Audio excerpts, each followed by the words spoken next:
You go through seasons as an artist. You're not Yeah. always going to stay the same. I know for a fact that I'm always going to be Astronaut Britt because Astronaut Brit's going to always be the artist and the creative that's here to tell a story. And I'm here to tell every younger person that it's good to be yourself, good to like what you like, love what you love. I'm just here to spread love and just show them support. Good evening and welcome to Art After Dark, where you get to learn all about arts and culture in West Texas, and I get to live out my Dick Cavett fantasy. Good evening, my name is Randy Ham. I am the Executive Director of Odessa Arts, and tonight is very special because I'm meeting for the first time an artist that I've been a fan of from afar, Astronaut Brit. Hi, Hi, welcome to the show. I'm excited to be here. Yeah, and I got to tell you, like we were talking right before, that you actually have a second job at Midland Community Theater. Talk to me a little bit about that. That's right. I recently became their marketing director, so finally I get to be a full-time artist, so to speak. I'm Yeah, constantly creating artwork as well as their social media ads and anything related to media, to be quite honest. yeah.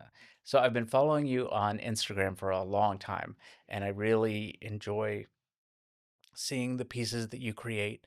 And then I reached out to get Adam on the show, and I got an email, and it just said, "Is that you?" I was like, "Is that you?" And so that was a really neat little serendipitous thing.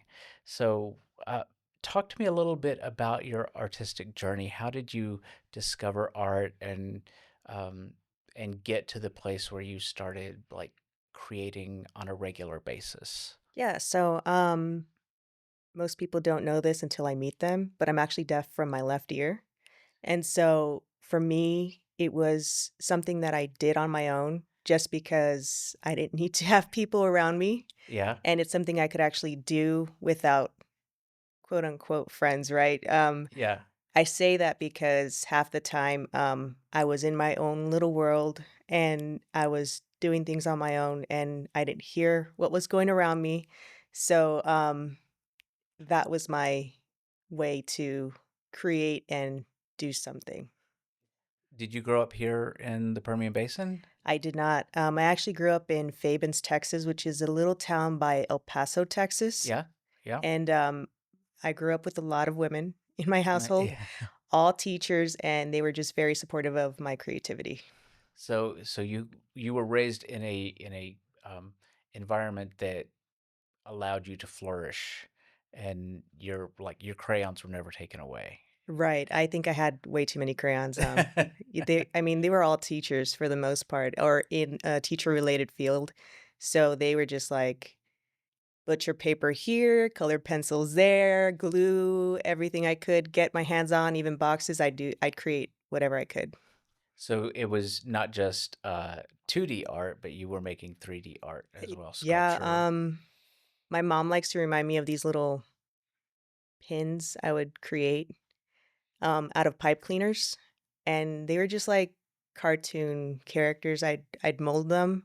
I'd stick a pin on the back. I'd put them in a box. I'd put little price tags on them, 50 cents, whatever, and I'd try and sell them to my grandpa. But I So you were mean, an entrepreneur as hey, well. I Yes. took I took the opportunity, right? Yeah, yeah. Well, that's good because as especially as a sole proprietor artist, you kind of are the creator, you're the marketer, you're the business manager, you're the agent. You just have to go out and sell yourselves. Wearing many hats, right? Yeah, yeah. So, what has that been like as you've created as an adult? Um, I would say when I first graduated college, they don't give you the tools you need at all. Right? So you don't know how to create an LLC or a sole proprietorship or what taxes you have to or what receipts you're going to need, nothing like that. So it's very you're learning along the way and I'm still learning. Yeah. There's no one moment that you're not learning. No. But what you have to learn the most is managing your time Mm-hmm. because one, you want to make sure you have the work life balance. Sure. But when you add on a side quest or a side hustle, Yeah, it's gonna take the time in between, and when you're married, that can be a little difficult, right? sure. Married with kids, and you gotta find even 15 minutes. I used to do 15 minutes in between lunch. I'm gonna sketch something out, Mhm. and I would sketch out my illustrations, whether on Procreate or on an actual physical pad, and then the next day, an additional 15 minutes. But all these digital pieces that you see, they amount to little increments of art. Right. You may not be able to do it in one big chunk, but I would think that that would allow you in between those 15 minutes to kind of ruminate on the work that you've done and be able to make adjustments as you go back. Right. Yeah. Uh, I I didn't learn how to play piano until I was 45. And I have the same problem because I love to do it and I just don't have the time.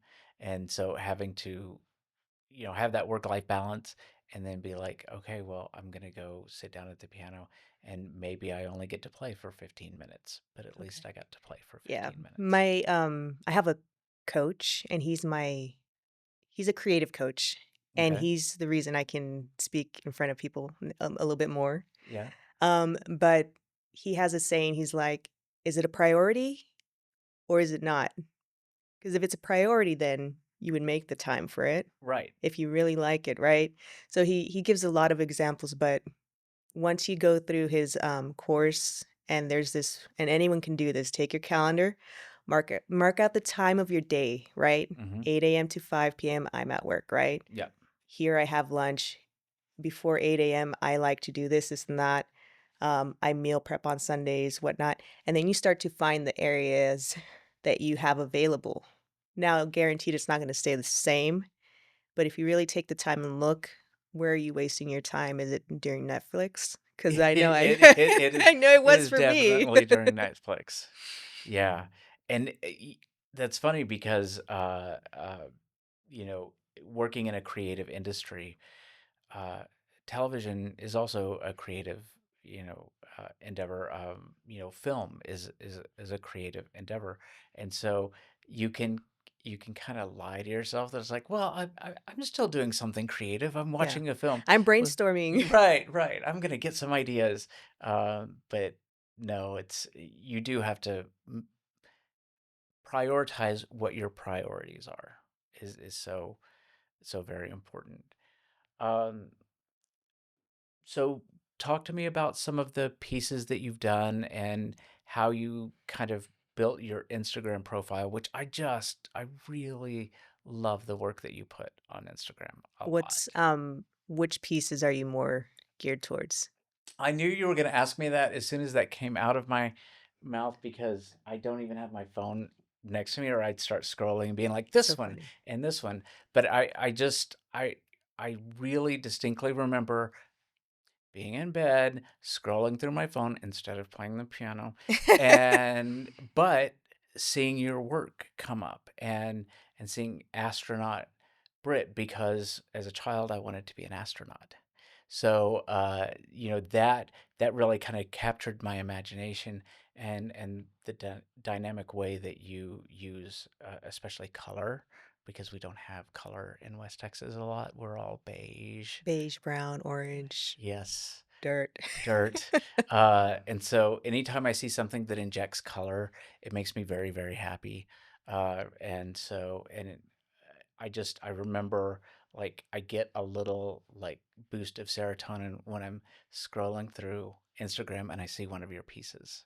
So you bring a little bit of joy into my day when I see something that you've done. Oh, well, that makes my day, because Yes. that's really the point. So it's not just color that I do. I actually go from 2 different areas. It's either black and white, Mm-hmm. like no color, Yep. or full on color, Right. right? Um, and you asked me how I came to starting that, right? A lot of it goes into the background of my culture. Mm-hmm. I may not look it, but I'm actually Hispanic, and I was raised on my mom's side of the family, and got raised by my grandma and my mom and my aunt. and my other aunt and my grandpa, right? So I learned Spanish from the very beginning with them. I learned their culture, which is my culture, and I grew up saying I'm Mexican American. Yeah. So if you look at the colors, you'll see that a lot of it's like Day of the Dead, bright, bold Yeah, colors, right? yes. So a lot of it is that. If you look at my black and white work, you're gonna think of like Posada, where he has a lot of carved etchings. I don't know Mhm. if you know the tequila espolon. No, I don't. So it's got these like skeletons on them, Oh, like yeah. La Catrina, El Eh, Catrin. That's what I'm referring to by his artwork. Is pretty similar to those, right? So that's where I kind of have that contrast.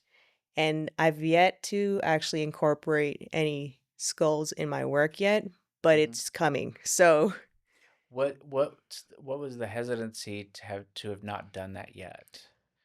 um, that you go through seasons as an artist, you're not Yeah. always going to stay the same. I know for a fact that I'm always going to be Astronaut Brit because Astronaut Brit's going to always be the artist and the creative that's here to tell a story. And I'm here to tell every younger person that it's good to be yourself, good to like what you like, love what you love. I'm just here to spread love and just show them support. And I've always been given that support as at a young age, and I want to make sure that they have the support to follow their dreams. And so just being keeping that inner child alive. And that's what Astronaut Brit means to me. And so off of that, I do have my other brand, Astronauts Are Dreamers. So Yeah. for me, what I mean by that, it's not an actual true astronaut. For me, an astronaut is a dreamer. So any creative is a dreamer. Anyone that has a dream is an astronaut. So we're all astronauts, we're all dreamers. I love that, and there is, quite the joy in your work. Like I said, it really makes me joyful, and I love the idea that because you were raised in a very encouraging and nurturing household, that you're using your art to give that nurturing, comforting feeling to people out in the world. And I can tell you that you succeed because I see it when I see your work. Um, so, talk to me a little bit about some of the pieces that you've done, maybe that are not on Instagram. Where does your art live out in the world? So the ones on Instagram that you've seen with the astronaut itself, Hmm. those are actually NFTs. So they're going to always be on the blockchain. Yeah, And the physical artwork is actually, whether it's something I've kept or not sold, they're actually in my studio, my yeah. home studio.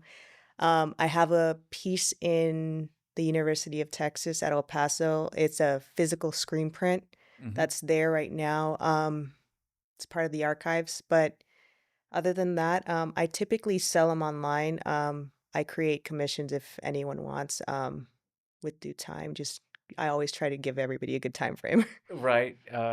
Yeah, you don't want to either overcommit or like Right. overpromise. And like you said, you have a day job and you have a family and there's work-life Exactly. balance, and you don't want to take in so much work that it unprioritizes some of the things that should be prioritized. Uh, how how has it been taking in commissions? Talk to me a little bit about your process with someone coming in with a specific commission, because you do have like a definitive style, and that's going to draw someone in who wants a commission. They come to you because they like your style. But then, most people also have in their head what they want things to, look like, and trying to navigate between not not sacrificing your artistic style, but also trying to, like do the job you were hired to do. Right. Uh, It Talk a little bit about those experiences. it's a little bit of a game like chess because it's also with design because I do design. When you get a commission or when you're talking about like, hey, I want this logo design, you ask the questions of what you want it to look like. Now, if somebody comes up with, hey, this is the picture, I want it to look like this. I always ask, do you want it to look like this or do you want it to look like this in my style? Right. Because I can't duplicate another artist's style, Right. um, but I can create something similar in the way that I create, right? And most people when they do come to me, they're looking for that style already, but if they're really looking for me to imitate, I try and just either have that conversation of this may not be the right fit then. Yeah. I do want to help you, but I Hmm. also don't want to overpromise something I can't deliver. Right. Uh, have you had a piece where you've had to go back and do a lot of revisions, or have you had a commission where maybe you got into it and thought, this is just not for me? Not yet. I'm not gonna say no, and I'm gonna be like, Yeah. "Exactly." uh, But, I have with my design work, but not with my illustrated pieces. Typically, most people are like, "Just do what you want. This is what I'm looking for, or the characters I'm looking for." And I go with it, and they're they tend to be good with it. yeah, But, I tend to give them a sketch, then if it's a painting, I paint after. I wait till they see the sketch. got it. Uh, you are very fortunate that your artistic passion also informs what you do in your day job as the marketing director for MCT. So you get to be creatively fulfilled at work as well as in your home life, in your artistic life. How long have you been the marketing director? Not that long. July 15? Wow. Okay. So Yes. it's still pretty It's fresh and pretty new. fresh, pretty new. Yeah. What's it like? I would say that I'm very excited. One, because I did a turnaround. I told my mom about it, and my mom was like, "That's so crazy that you, did a 360 or Hmm. a 180." I don't remember her wording, but it's probably a 360, right? Yeah. But I graduated with design and theater, Yeah. and now I get to do a job that's in a theater for social media and marketing and PR, so it's actually quite serendipitous. It really is. You actually got to do the job that you went to school to get the degree for. Exactly. Uh, It took 13 years, guys, don't give yeah, up. don't give up on your dreams, kids. Uh, but so you had an education in theater. Does that mean you actually appeared on stage? Um, yes, I was a performer. You were a performer. Okay. Do you have a memorable role? Um, the one that sticks the most is The Balcony, Hmm. and, I played the thief, and it's a very dark show. Um, I to give you an idea, I only wore a potato sack, Okay. but the reason I remember it is because my grandma went to go watch the show. My Hmm. grandma doesn't speak English, and, I think for me, if the actors are doing their job or if they're doing their work in what it is for they're doing in the as a character, then it's going to actually portray on stage no matter if you understand the language or not. Um, and at the end of the show, regardless of me telling her not to come, because the very beginning of it is very, very questionable for my Catholic grandma. She said, I remember her saying, "You did so good." And I go, "Well, did you like it?" And she said, "Yes." And I Oh, go, wow. when the girl at the end came out and said, you," and they turned on the lights at us, I understood that they were saying, "You guys are just like us. Everything you're seeing here, there's no difference. You guys all hold secrets." And I was like, and she got the entire idea of the play. Wow. And she does not know English. So I was it made me feel excited that she was able to watch it and understand it. Yeah, well, that's the power of theater, Hmm. is to be able to convey those ideas, uh, uh, whether there's a language barrier or not. I mean, when you think about, you know, opera is in Italian or it's in, Spanish or whatever, and most of the time, the times that I've been able to go and see an opera, uh, I don't understand, and but I understand because they do such a good job of conveying the ideas through music, through the blocking, through the costumes, through Right. all of the things that you do. The Uh, story's still there. the story is still there, so that is a wonderful, wonderful memory. Was that in El Paso? Yes. Yeah. I love El Paso too. I used to spend summers there. My parents were divorced, and so I'd spend summers with my dad in El Paso, and I just always remember just loving that city so I'm much. sure you liked all the colors, right? Yes, yes, I did love the colors.